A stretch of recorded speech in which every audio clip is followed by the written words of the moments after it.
দিদির মাছ ভাজার দিকে তাকিয়ে আছে বলে দিদি রেগে যাচ্ছে, ওই জন্য কুট্টুসকে একটুখানি লেজার দিক দিয়ে দিচ্ছি, কিন্তু কুট্টুস খেতে পারবে কিনা জানি না, কারণ কুট্টুস তো কোনোদিনও নষ্ট হবে বলে দিলাম, বাবা লেজে দিয়ে দেবে না ওকে। এই না একটু দিয়েছি, বাবা নাম করছিস কেন? না না না, বলছে তোদের অত আছে, আমাকে একটুখানি দিয়েছে, তোদের বেশি। হ্যাঁ হ্যাঁ, তোর নেই, তোর নেই, তুই আমার মাছ ভাজার দিকে তাকিয়ে আছিস। হ্যাঁ তোর নেই, তুই আমার মাছ ভাজার দিকে তাকিয়ে আছিস। আমি একটু আগে তোকে খাইয়ে দিয়েছি।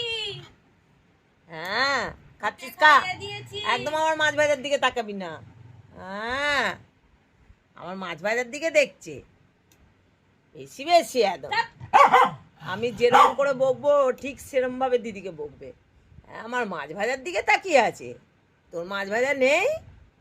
হ্যাঁ তুই আমার মাছ ভাজার দিকে তাকিয়ে আছিস, কোনোদিনও খাসনি মাছ ভাজা? আমার মা আমাকে একটুখানি মাছ ভাজা দিয়েছে, তার দিকে তোর তাকিয়ে আছিস। তোর একদম দিবি না, তোর মাছ ভাজা নেই, তুই আমার মাছ ভাজার দিকে তাকিয়ে আছিস। হ্যাঁ কি এটা কার ভিডিও? এটা কুট্টুসের ভিডিও। এটা কুট্টুসের ভিডিও। কুট্টুস এখন আর যাই হোক মাছ ভাজার দিকে তাকিয়ে আছে। এই বাবা মুখে কামড়া দেবে তখন ভালো হবে, আবার তোর দিকে তাকিয়ে আছে। বাবু দিদি খাবে মাছ ভাজা, তোমায় দিচ্ছে না মাছ ভাজা, দিচ্ছে না। খাও খাও, তুমি খাও, খাও, খেয়ে নাও, খেয়ে নাও। বাবান বাবান বাবান বাবান বাবান বাবান বাবান।